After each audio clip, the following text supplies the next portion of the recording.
My name is Colin Upseth, and this is my leadership story. When I was a kid, my dad moved down here to California from Canada to finish going to nursing school. And for 2 years we lived with him, and it was a miserable 2 years. My mom was very unhappy because she was missing Canada, and my dad was really busy trying to finish his nursing program. And at the end of the 2 years that we were here, my mom decided that she was going to divorce my dad, and we moved back to Canada.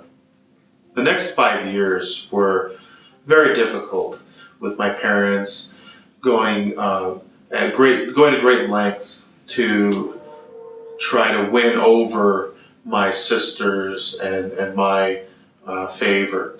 And one of the things that I remember struggling with the most was this idea of education being important, because it seemed at that time that my father getting an education was one of the most difficult things that our family had gone through. When I turned 19, by the time I turned 19, my mother and I were not getting along very well at all, and I had talked to my dad about coming down to live with him in California. And so that's what I did, is I moved down here, and we talked a lot about education and the value of education, and he had demonstrated that he believed in me. And he told me that I would be a doctor. He said I would be a fantastic doctor. And as I was going through the program, I just wasn't feeling what he was feeling. I was feeling as though I was losing my way. And so I changed to English and graduated with my bachelor's and enrolled in a credential program to teach. And the first year that I was teaching, I remember struggling with my own self-identity of who I was as an educator. And I was teaching independent study in a very tough town called Barstow. And I had the whole range of students. I had students that were homeless, to students that had babies, were super seniors, meaning that they were too old to attend regular school, but they had not enough credits to graduate, to gangbangers. And one student in particular stands out for me. This student never came on time. His appointment was 2 o'clock on Tuesdays. And he always came Wednesday or Monday. And often he wouldn't call, he would just show up. And it was aggravating to me, because here's a student that's coming with some work done, but certainly not coming in the time slot that I had set up for him. And I really struggled with that.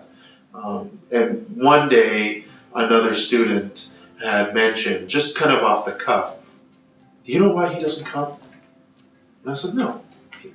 He said, "He doesn't come because there's another gang that owns this street. And if he gets caught by that gang, he's going to get jumped."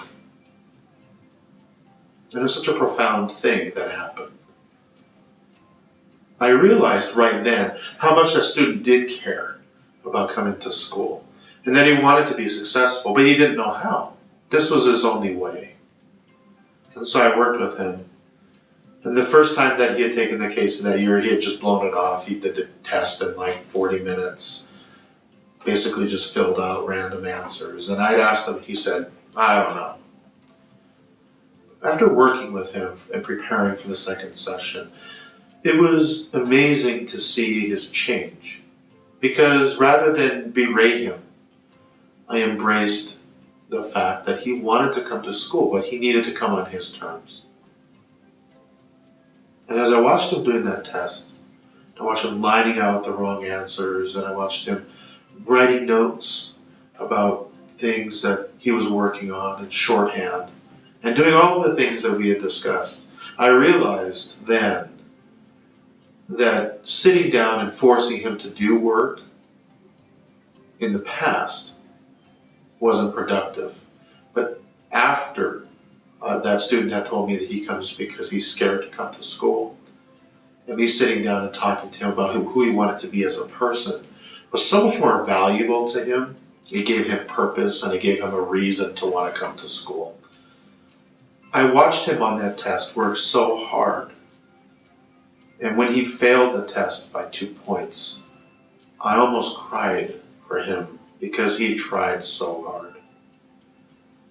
what I learned from that experience is that there are standards that we're held to, educational standards that we must teach.